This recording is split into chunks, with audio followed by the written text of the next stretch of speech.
오늘은 사도행전 3장 1절로 10절 말씀을 근거로 일어나 걸으라 라는 제목으로 함께 하나님 말씀 나누도록 하겠습니다. 오늘 본문에 베드로와 요한은 구원받은 사람이 날마다 늘어가는 그 큰 부흥의 현장에서 다른 어떤 것보다도 기도하는 일에 게으르지 않고 정해진 기도의 시간을 온전히 지키기 위해 성전으로 올라가고 있었습니다.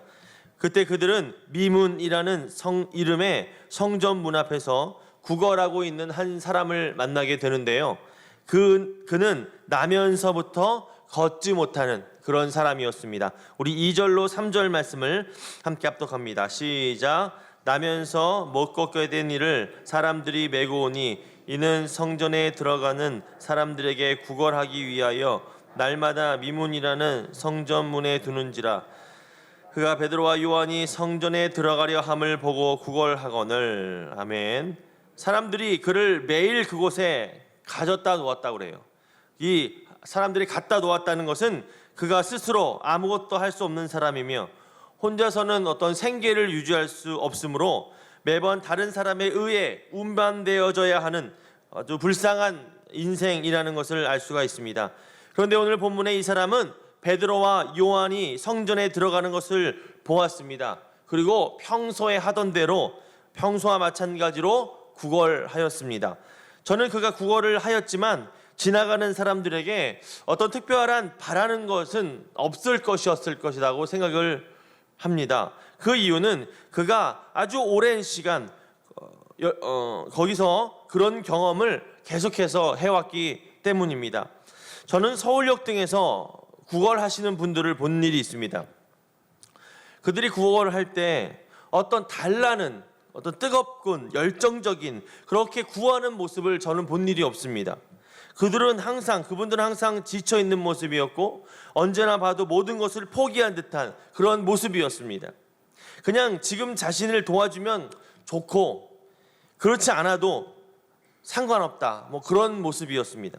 그렇기 때문에 오늘 본문에 등장하는 이 사람도 성경에는 구체적으로 그의 모습에 대해서 기록하고 있지는 않지만 그는 아주 무기력한 모습으로 뭔가 받기 위해서는 나왔지만 자기 의지로 나온 것이 아니기 때문에 더욱 의지가 없는 그런 모습이었을 것이라고 생각이 됩니다. 그런데 오늘 본문에 베드로와 요한은 그런 사람, 그 사람에게 주목하였습니다. 4절로 5절 말씀을 함께 합독합니다. 시작. 베드로가 요한과 더불어 주목하여 이르되 우리를 보라 하니 그가 그들에게서 무엇을 얻을까 하여 바라보거늘. 베드로와 요한이 기도하기 위해 성전에 올라갔던 것은 당시 경건한 유대인들이 그랬듯이 어떤 습관과 같은 그런 일이었습니다. 그러므로 베드로와 요한이 성전 문 앞에서 구걸하는 이 사람을 아마 매일 만났을 거예요. 매일 봤을 것입니다. 그런데 오늘 그들은 매일 보았던 이 사람을 갑자기 주목하게 되었습니다. 그 이유는 무엇일까요? 바로 그것은 성령 충만함이라고 생각합니다. 그들은 이 거리를 주목하게 된 것은 베드로와 요한이 성령에 충만했기 때문에 성령의 이끄심으로 성령의 인도하심으로 평소에는 보이지 않았던 그 사람을 바라볼 수 있게 된 것입니다. 주목할 수 있게 된 것입니다. 성령은 이렇게 우리의 마음과 생각을 주장하시는 분입니다. 늘상 보던 것도 성령으로 충만하여 그분의 인도하심을 받으면 다르게 보이는 것입니다. 안 보였던 것이 성령의 은혜로 보이게 된다는 것입니다. 그러므로 우리가 성령으로 충만할 때 하나님께서 우리의 생각과 우리의 마음과 우리의 눈과 귀와 입술을 주장하심으로 우리가 봐야 될 것을 보게 해주신다는 사실을 여러분들 믿으시기 바랍니다. 이제 베드로와 요한은 자신들에게 있는 가장 귀한 것을 나면서 못 걷게 된 이 사람에게 준다고 말하면서 예수 그리스도의 이름으로 일어나 걸으라고 외치는데요. 우리 6절로 7절 말씀을 함께 합독하겠습니다. 시작. 베드로가 이르되 은과 금은 내게 없거니와 내게 있는 이것을 내게 주노니 나사렛 예수 그리스도의 이름으로 일어나 걸으라 하고 오른손을 잡아 일으키니 발과 발목이 곧 힘을 얻고. 아멘. 할렐루야. 베드로는 자신에게 은과 금이 없다고 얘기합니다. 어떻게 보면 굳이 얘기하지 않아도 될 법한 그런 얘기라고 생각됩니다. 물론 6절로 8절까지의 말씀을 생각해 보면 굉장히 순식간에 벌어진 일입니다.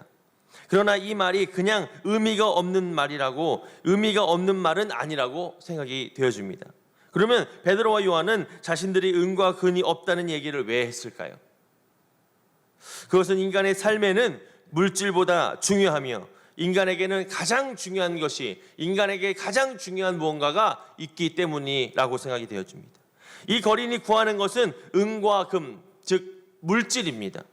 그렇기 때문에 순간 은과 금이 없다라는 말을 했을 때 아마 이 거린은 크게 실망을 했을 것이라고 생각이 됩니다.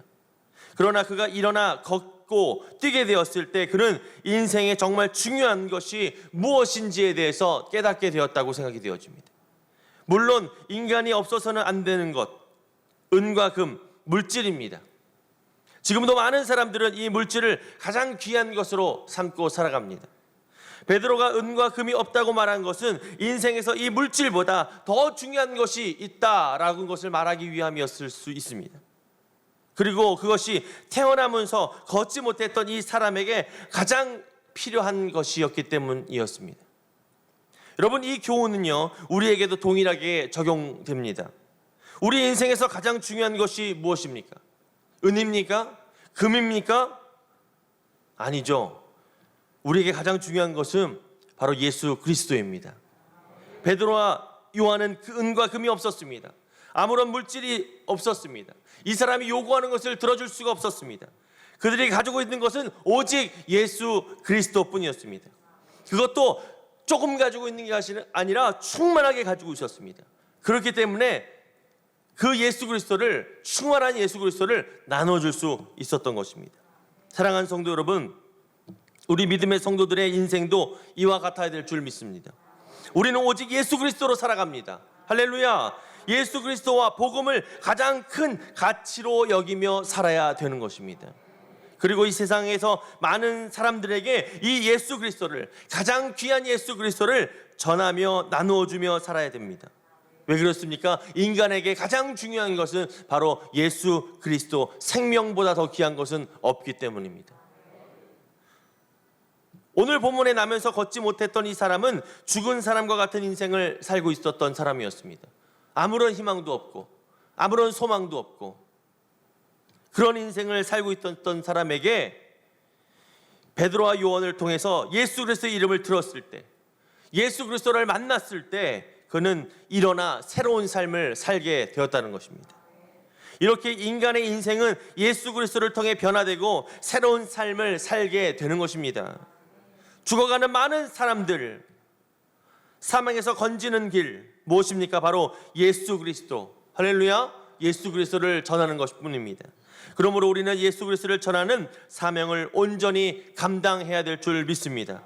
아직도 세상에는 예수 그리스도를 모르고 또 그 예수님을 거부함으로 죽음을 향해 달려가는 사람들, 그 사실을 알지 못한 채 하루하루를 살고 있는 사람들 얼마나 많이 있습니까? 이런 사람들을 오늘 나면서 걷지 못했던 사람과 같이 그냥 하루하루를 하나님보다 세상을 더 의지하면서 채워지지 않는 그 욕심으로 늘 세상에 구걸하며 사는 사람들, 그런 인생들입니다. 그러므로 우리 믿음의 성도들은 우리 안에 있는 예수 그리스도, 즉 복음을 세상에 전하여서 그들로 하여금 이 사망의 저주에서 벗어나 생명의 삶으로 살 수 있도록 도와줘야 되는 것입니다. 그것이 바로 예수님께서 우리에게 주신 사명 아니겠습니까? 이를 위해서 우리는 어떻게 됩니까? 성령으로 충만해야 됩니다. 내가 가진 것이 적거나 부족하면 나눠줄 수 없습니다. 그러면 우리는 나누는 삶을 살 수 없다는 것입니다. 그러므로 우리는 충만해야 될 줄 믿습니다. 할렐루야. 성령으로 충만해야 됩니다. 예수 그리스도로 충만해야 됩니다. 말씀으로 충만해야 될 줄 믿습니다. 성령으로, 예수 그리스도의 말씀으로 충만하시기를 예수 그리스도의 이름으로 축복드리겠습니다. 축복드리겠습니다. 자, 이제 발과 발목에 힘을 얻게 된 이 사람은 걷기도 하고 뛰게 되었습니다. 그리고 사도들과 함께 성전에 들어가면서 하나님을 찬양하였습니다. 우리 8절 말씀 함께 합독합니다. 시작. 뛰어서 걸으며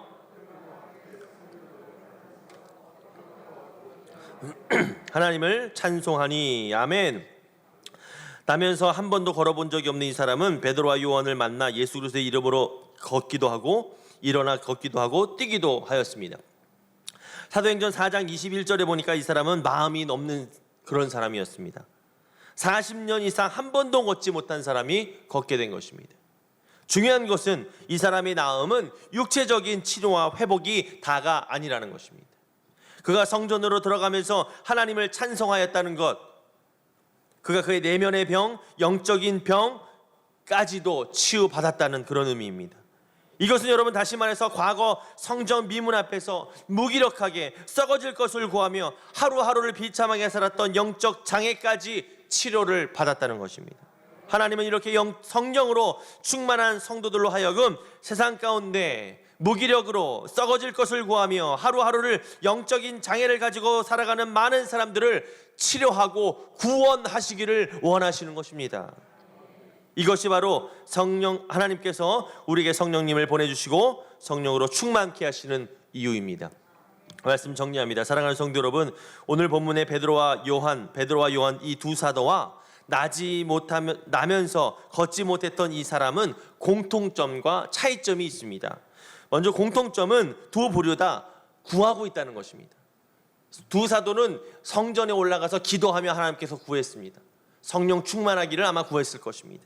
그 다음에 교회를 부흥해 나가는 교회를 잘 운영해 나가는 것에 대해서 구했을 것입니다. 또 이 나지 못했던 사람, 나면서 걷지 못했던 사람, 이 사람 무엇을 구했을까요? 엎드려서 하루하루 세상 가운데 썩어질 것들, 어떤 물질을 구했을 것입니다. 그리고 이 두 사람의 차이점은 먼저 두 사도는 살아계신 하나님께 기도하고 구함으로 응답받을 수 있는 기도를 해왔다는 것입니다. 그들이 기도하는 것은 하나님께 기도함으로 모두 응답받을 수 있는 것들이었습니다. 그 기도를 듣는 분이 하나님이기 때문입니다. 할렐루야. 그러나 나면서 걷지 못했던 사람은 어떻습니까? 응답받을 수 없습니다. 해결받을 수 없습니다.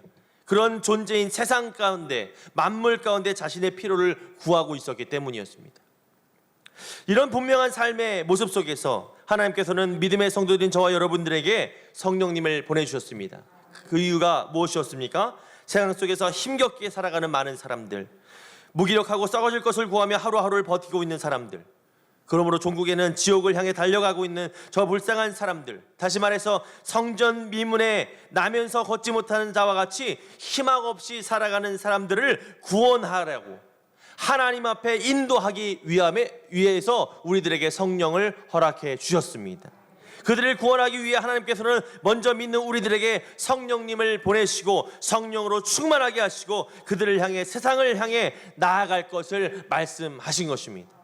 그러므로 저와 여러분들은 늘 성령으로 충만하고 예수 그리스도를 충만하고 말씀으로 충만하여서 이런 사람들에게 손 내밀어 잡아 일으키는 복된 사명을 감당해야 될 줄 믿습니다. 할렐루야. 이런 사명을 감당하시는 여러분들 되시기를 예수님의 이름으로 축복드리겠습니다. 기도하겠습니다. 사랑의 하나님,